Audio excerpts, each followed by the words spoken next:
نبی کریم علیہ وآلہ وسلم نے ارشاد فرمایا، حضور علیہ السلام نے فرمایا ہر امت کا کوئی نہ کوئی فتنہ ہوتا ہے، کوئی نہ کوئی آزمائش ہر امت میں آئی جس سے لوگ راہ حق سے بھٹک گئے، ان پر آزمائش آئی۔ ہر امت کا کوئی نہ کوئی فتنہ، ہر امت پر کوئی نہ کوئی آزمائش۔ تو محبوب کریم علیہ السلام فرمانے لگے میری امت کا فتنہ مال ہے، میری امت کی آزمائش مال ہے، ان کے اندر مال آیا ہے، فتنہ آیا ہے۔ حضرت عمر فاروق رضی اللہ تعالیٰ عنہ کا زمانہ مبارکہ تھا تو مال بہت زیادہ آیا تھا۔ حضرت عمر کے زمانے میں اللہ نے دولت بہت زیادہ عطا کی، چونکہ بہت سارے علاقے فتح ہونے لگے تو مال غنیمت ڈھیروں آنے لگا۔ حضرت عبد الرحمن ابن عوف رضی اللہ تعالیٰ عنہ فرماتے ہیں کہ جب بحرین سے مال آیا تو اتنا مال آیا، اتنا مال آیا، حضرت ابو عبیدہ بن جراح رضی اللہ تعالیٰ عنہ لے کے آئے، اتنی دولت آئی، مسجد نبوی شریف صلی اللہ علیہ وسلم میں مال کا ڈھیر لگا تو جو اونچے قد والے تھے نا وہ بھی مال کے پیچھے چھپ گئے۔ اتنا بڑا ڈھیر تھا کہ جن کا قد اونچا تھا، دراز قد تھے، وہ مال کے پیچھے چھپے ہوئے تھے۔ تو فرماتے ہیں کہ صبح صبح کچھ لوگ جلدی آ گئے نماز کے وقت میں، پتہ تھا کہ رات سے مال غنیمت آ گیا اور نماز ختم ہو گئی تو جا ہی نہیں رہے، ابھی بیٹھے ہیں۔ تو حضرت عمر رو پڑے، جناب فاروق اعظم روئے، اللہ اکبر، درد سا پیدا ہو گیا۔ حضور آپ رو کیوں رہے ہیں؟ فرمایا تم اس لیے رکے ہوئے ہو کہ مال آیا ہے؟ لوگوں نے عرض کی حضور ہاں بات تو ٹھیک ہے اور یہ صحابہ کا حق ہے، یہ سب لوگوں میں بٹے گا۔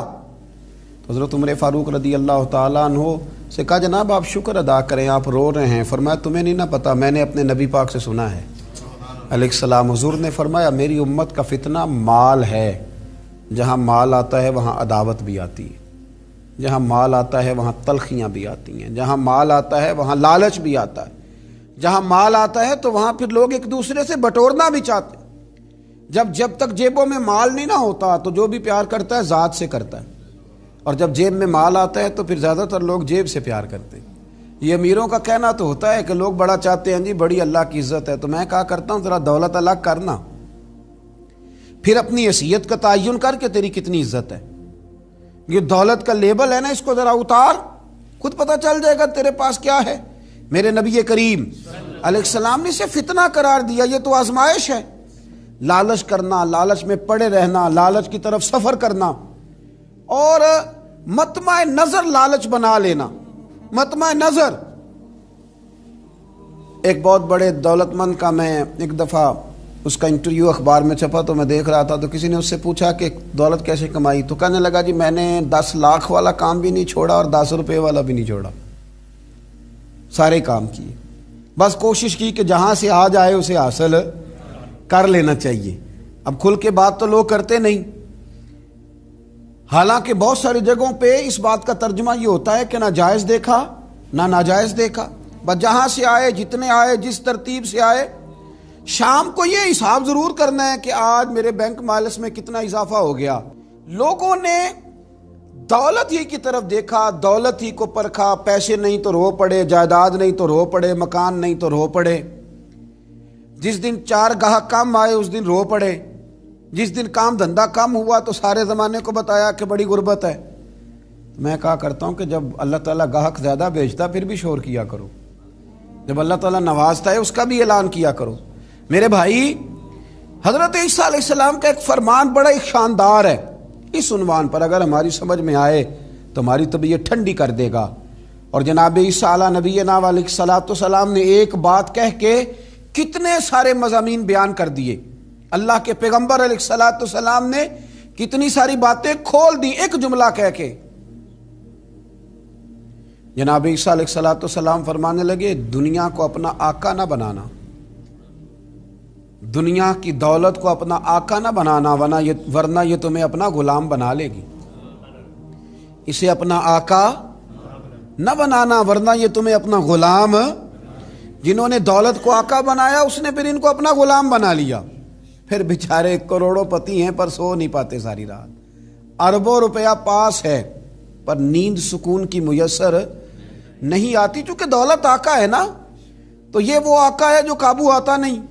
یہ وہ آقا ہے جس سے دل بھرتا نہیں، یہ وہ والا آقا ہے جس سے لوگوں کی طبیعت سیر ہوتی نہیں، ایک کے بعد دو، دو کے بعد تین، تین کے بعد چار، چار کے بعد پانچ، یہ وہ والا پیالہ ہے جو کبھی پر ہو سکتا۔ محمود غزنوی رحمت اللہ تعالی علیہ نا خیرات بانٹا کرتے تھے، آپ کو پتہ ہے بادشاہ لوگ ہوتے تھے، دولت تقسیم کرتے تھے، تو محمود ایک دن باہر نکلے، سیر کے لیے جا رہے تھے، بادشاہ سلامت، تو باہر نکلے تو کہا جتنے فقیر ہیں نا سب کو بلا لو، آج میرا دل ہے میں نکلتا جاؤں اور خیرات بانٹتا جاؤں، نکلتا جاؤں اور خیرات تقسیم کرتا جاؤں۔ محمود نے اعلان کیا تو بعض اوقات انسان کچھ بات کرتا ہے تو اس کے لفظوں میں نا تھوڑا کر و فر نظر آتا ہے، تھوڑا تکبر نظر آتا ہے، تھوڑا غرور نظر آتا ہے۔ ایک درویش بھی وہاں سے گزر رہے تھے، انہوں نے بھی بادشاہ کا یہ جملہ سنا، انہوں نے بھی بادشاہ کا یہ جملہ سنا، اس طرف توجہ فرمائی کہ لو جی جو جس نے لینا ہے نا آج اسے دیا جائے گا، آج میں بانٹتا ہی جاؤں گا۔